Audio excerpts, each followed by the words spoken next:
almost heaven. West Virginia, the rich mountain shall not do a river. Life is so.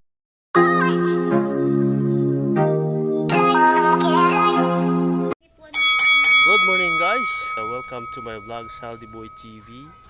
Yan. So ngayong araw, pupunta kami ng aking wife sa Grape Farm sa La Union.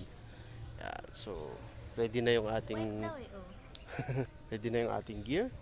So meron tayong camera, tapos yan. Ready na rin si Meredith Gray. One eternity later.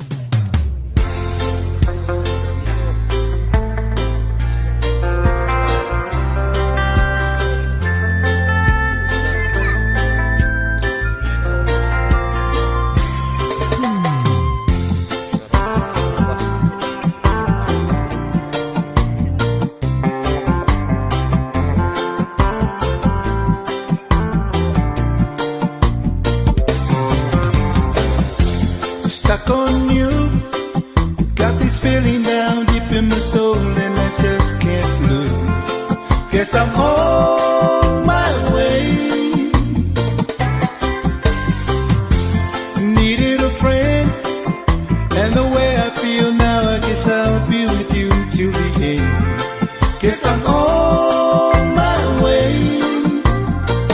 Mighty glad to stay.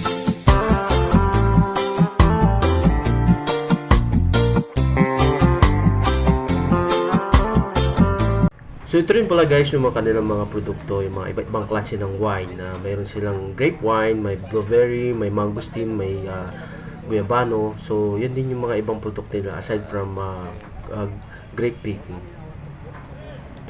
Ito rin pala guys yung mga portion ng kanilang hindi pa hinog, yung pangapahinog pa lang ng mga ubas nila. So sabi nila about 1 to 2 weeks saka pa siya mahihinog.